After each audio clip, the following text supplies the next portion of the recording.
Alright guys, this may be a two-part video. I'm just going to go ahead and warn you, so you may have to watch the second part of the video to finish up your practice page for today. But I'm going to go ahead and jump right in and kind of give you a synopsis of what this lesson is about, and it's basically adding fractions that have different denominators. So, you know, for part A, you've got 1/2 plus 1/3, and part B you've got 1/3 plus 1/5. So the denominators of both of these fractions are different. And it's going to be our job to figure out how do we make them have the same denominator, and then we can add. Because when adding fractions, you cannot add fractions that are that have different denominators. Okay, so what we're going to do is we're going to do exactly what the directions say. It says draw a rectangular fraction model to find the sum and simplify your answer.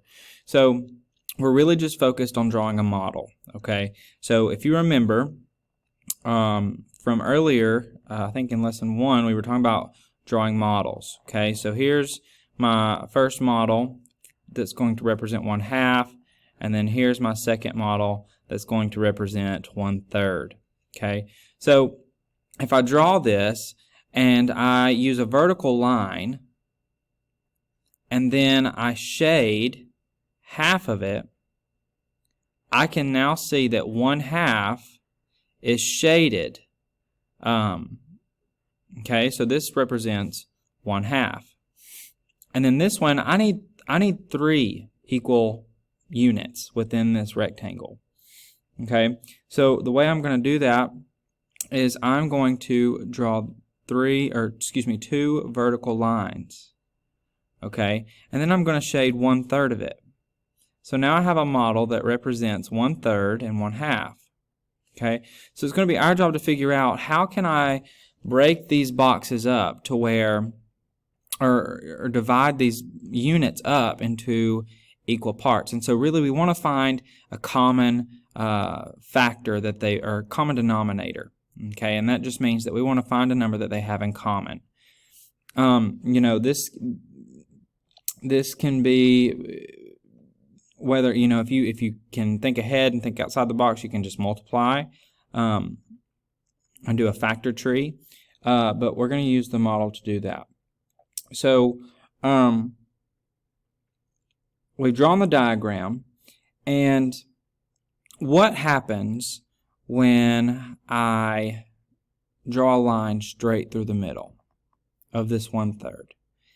It obviously creates more smaller units, right? Okay, well, the way I'm going to do this is I'm going to draw 2 lines in this one. Okay, so I've got 1/3 here, shade, or 1 of 6 shaded, and 2 of 6. So I'm just going to tell you how my brain's thinking. If I've got 1/2 plus 1/3, I want to get this 3 and this 2 to the same number. Okay, so I can do this by going 2, count by 2s, 2, 4, 6, 8, 10. We'll stop there. Then we're going to count by 3s. 3, 6, 9, 12. Okay, what number does 2 and 3 have in common? Well, if you write out your facts, we can see that 6 is in common for both of them. So for my 2's, what times 2 equals 6? What times 2 equals 6? So if I have 1/2 times blank equals 6 as a denominator. And then for my 3rd, what 1/3 times what equals 6? Well, 2 times 3 equals 6. And what I do to the bottom, I have to do to the top. So now I've got 3 times 1, which is 3/6. So I've got 3/6, and then I've got 3 times what equals 6. I know that's going to be 2 because if you look, there's 3 times 2 backwards. So 3 times 2 is 6, and then 2 times 1 is 2. So I now have 2 6 plus 3 6. Okay, I can add these two fractions together because they now have like denominators. So that's what I'm going to do. I didn't mean to write that. So I've got 3/6 plus 2/6. And if you notice, this is what I have here. I have 2/6 and 3/6. So when I add these together, I get 5/6. And this is simplest form. You cannot make this any more simple, okay, or reduced. So my answer to number 1, A, is 5/6. This model just gives you a picture representation of how to solve, or it gives you a picture model of how you can make them similar. Okay, so let's look at B. I've got 1/3 plus 1/5. Okay, well, let's start off by drawing 1/3. So I'm going to break this one down into thirds, and I'm going to break this one down into fifths.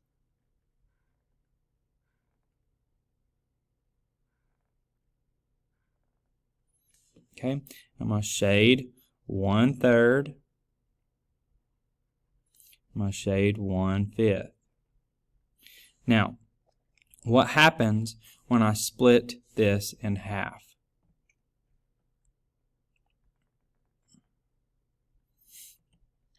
I no longer have 5, I have 10, right? And if I split this one in half, I have 6. So this is where you may get stuck. This is why I suggest I would write out your multiplication facts for 3 and 5. So 3, if I count by 3s, 3, 6, 9, 12, 15, 18. I'll do the same thing for my 5s. 5, 10, 15, 20, 25. So if I look at these lists, I've got my 3s for my thirds and I've got my 5 for my fifths. What number do you see that they have in common? Well, I see 15 first. So that's going to be our common denominator. Okay, so now in order to multiply this and get 15, I'm going to have to erase some of this, so sorry. I hope you've gotten this down. If you have not, pause it and write it down. So now I've got 1/3 times blank equals 15 on the denominator side, and then I've got 1/5 times blank equals the denominator of 15. So 5 times what is 15? Well, I can count 1, 2, 3. 5 times 3 is 15, and what I do to the bottom, I got to do to the top. 3 times 1 is 3. And then what times 3 equals 15? Well, I can count 1, 2, 3, 4, 5. 5. 3 times 5 is 15. And then what I do to the bottom, I got to do to the top. 5 times 1 is 5.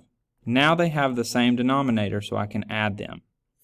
5/15 plus 3/15.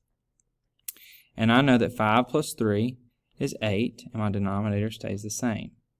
Okay, and this is simplest form. So really we need to create boxes that have 15 boxes. Okay, I've got 5, I've got 10, so I may have to add another line. Well, there's 15 boxes. And then for this one, I need to add 1, 2, so 1, 2, 3, 4, 5, 6, 7, 8, 9, 10, 11, 12, 1, 2, 3, 4, 6, 7, 8, 9, 10, 13, 14, 15. So I had to have more lines here. But the best way I know to explain this is for you to write out a list of multiplication facts and then see which one they have in common. All right, and the model is just a representation. So let's look at page number 2. Okay, this is C. We've got 1/4 and 1/3. Okay, I want you to take this denominator right here, 4 and 3, and I want you to count by 3s and 4s, or your multiplication fact. So 3 times 1 is 3. 3 times 2 is 6. 3 times 3 is 9. 3 times 4 is 12. 3 times 5 is 15. 3 times 6 is 18. And you can stop there. Go as far as you need. And then do the same thing for the 4s. 4 times 1 is 4. 4 times 2 is 8. 4 times 3 is 12. 4 times 4 is 16. And stop there.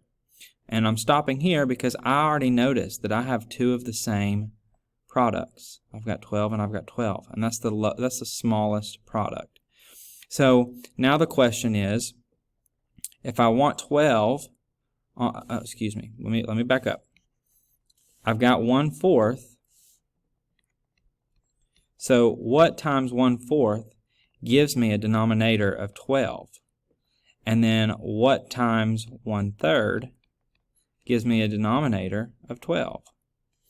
Well, I can count. 4 times 1, 2, 3. So 4 times 3 is 12. What I do to the bottom, I have to do to the top. 3. So I know 3 times 1 is 3. So I have 3/12 now. And then look at the 3's. 1, 2, 3, 4. So I have 4.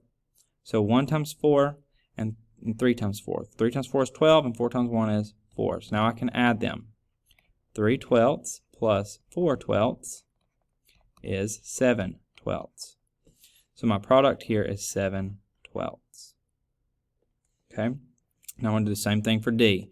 I'm going to write out my list of factors. I've got 3's and I've got 7's. Okay, so 3 times 1 is 3. 3 times 2 is 6. 3 times 3 is 9. 4 is 12. 5 is 15. 16, 17, 18. 19, 20, 21. 22, 23, 24. Okay. And then my 7. 7 times 1 is 7. 7 times 2 is 14. 7 times 3 is 21. 7 times 4 is 28. 7 times 5 is 35. I can stop there. But I'm stopping here because I already noticed I have 2 factors that match. We've got 21, and that's the lowest ones that match. So now I need to know if I've got 1/3. Sorry, my pen's messing up. I'm going to keep this together. If I've got 1/3, I want to multiply it by something to get to a denominator of 21. Okay, so what times 3 equals 21? 1, 2, 3, 4, 5, 6, 7. 7 does. I'm going to put 7 on both. 7 times 1 is 7. 7 times 3 is 21. Okay, and then if I look at 1/7 times what equals a denominator of 21? 7 times 1, 2, 3 is 21. So what I do to the bottom, I have to do to the top. 7 times 3 is 21. 1 times 3 is 3. Okay, so now I have a new problem. 7 21sts plus 3 21sts. 7 plus 3, 8, 9, 7, 8, 9, 10. So it's going to be 10 over 21. That's going to be my answer. Okay, so I'm hoping this is making sense. The model can be a little confusing, so it's just easier to, and probably easier for you to understand, to write out the list of products. Okay, let's move on. I only have a couple more minutes in this video, and then I'll have to swap to part 2. Okay, so I want you to try E and F on your own, and then I want you to pause the video and then check it. So I'm going to start by writing my 4's because I see a denominator of 4 and I see a denominator of 5. Okay, so my 4's. 4, 8, 12, 16, 18, 19, 20, 24. Okay, I'm going to stop there. I'm going to write my 5's. 5, 10, 15, 20, 25. Uh-oh, I see a 20 here. 20 and 20 are common factors. They're common denominators. So now I need to know I've got 3/4 times what equals a denominator of 20. So 4 times what is 20? Well, I know that's 5. And what I do to the bottom, I have to do to the top. 3 times 5 is 15. So it changes the fraction completely. Okay, so now I've got that one. And then I'm going to look at 1/5. 1/5 times what equals the denominator of 20? 5 times 4 is 20.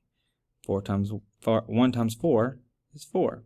So now I have 15 20ths plus 4 20ths. So 15 plus 4 is 19 20ths. So 19 20ths is my answer. Okay. All right. I want you to try F on your own, and I will try to finish up part F in the next video. Okay, so click part 2 after you're finished with E.